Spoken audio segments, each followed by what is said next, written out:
Les 3 phrases les plus bloquantes que je rencontre en consultation. Bonjour à toutes, bonjour à tous.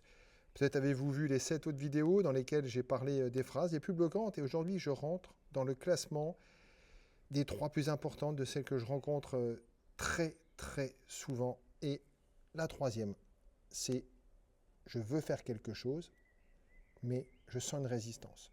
Voilà le mot-clé que j'entends souvent, c'est cette résistance. Cette partie de nous souvent qui, bien qu'on veuille faire quelque chose, il y a une partie de nous, à l'intérieur, un discours intérieur, un mot, une pensée, qui nous bloque, qui nous en empêche, une résistance forte. Par exemple, j'entends souvent « j'ai la flemme ». Qui dit flemme dit manque d'énergie, manque de motivation. Comment voulez-vous faire quelque chose si vous avez la flemme? Ça va être compliqué.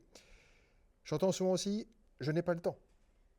Autre phrase que j'entends souvent, je veux le faire, mais j'y arrive pas, j'ai pas le temps. Je n'ai pas le temps, les journées ne sont pas assez longues. Et si vous priorisiez vos objectifs, ça c'est quelque chose d'important, parce que effectivement, si vous ne mettez pas de priorité sur ce que vous voulez, sur vos objectifs, vous n'y arriverez pas. Parce que la priorisation, c'est essentiel. On ne peut pas faire quelque chose si c'est flou, si ce n'est pas programmé, s'il n'y a pas une date décrite sur un agenda, sur un papier. C'est impossible. C'est très difficile en tout cas, je pense. Et puis il y a aussi cette notion de douleur. Alors là, j'aimerais juste insister un peu sur cette notion de douleur.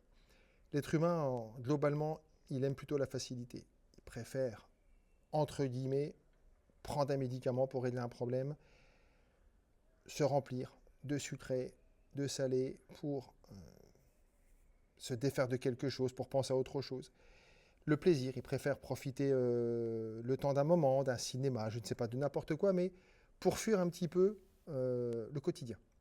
Alors évidemment, c'est une résistance parce que la douleur, on ne peut pas changer quelque chose, on ne peut pas évoluer sans douleur. Il faut comprendre cette notion. Personne ne demande de rentrer dans une douleur phénoménale, une douleur terrible. Le mot douleur, c'est vous allez faire quelque chose de différent. On ne peut pas faire quelque chose de différent en répétant toujours la même chose. Donc tant qu'on est dans les habitudes, ça demande de changer des automatismes. Et ça, c'est pas facile. Parce que souvent, c'est plus facile. On répète. On a une habitude, on répète, on a cet automatisme. On y va, c'est facile. Mais quand il faut changer tout ça, j'appelle ça souvent une zone de turbulence. Vous êtes dans une zone de confort, routine, habitude, automatisme. Il faut faire autre chose. Ça passe par de la turbulence, ça passe par de la douleur. Faire une activité physique. Quelqu'un qui ne fait jamais de sport, d'activité physique, il va ressentir des courbatures. Il va dire c'est dur, allez je lâche. Quelqu'un qui veut changer de comportement alimentaire. Ça va être difficile parce qu'au début il est tellement habitué, le cerveau est tellement habitué à tout ça, au sucré, au salé, que lâcher le sucré, lâcher le salé, c'est presque impossible. C'est de la douleur. C'est plus facile d'aller manger une pizza que d'aller se faire un bon repas élaboré, équilibré.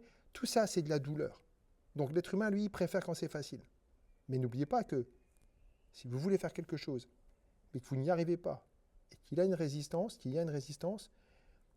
allez jeter un œil du côté de la douleur. Dites-vous, est-ce que ce que je vais faire, ça va être un peu douloureux quand même? Est-ce que ça va me demander quand même de changer beaucoup de choses? De sortir des automatismes, de changer les habitudes, peut-être même de croire autre chose. Parce que ça aussi, c'est important. Si vous croyez à quelque chose, vous allez l'appliquer.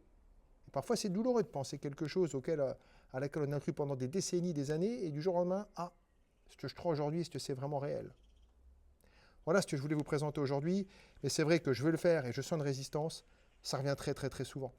Maintenant, dans les prochaines vidéos, je vous présenterai les 2 phrases les plus importantes et les plus bloquantes. Bien sûr, si vous voulez aller plus loin, n'hésitez pas à consulter mon site lioneltomasinski.com. Et même s'il y a de la douleur, sachez que même si les choses sont toujours difficiles au début, elles sont beaucoup plus faciles après. Je vous dis à bientôt pour les 2 prochaines phrases les plus bloquantes. À bientôt.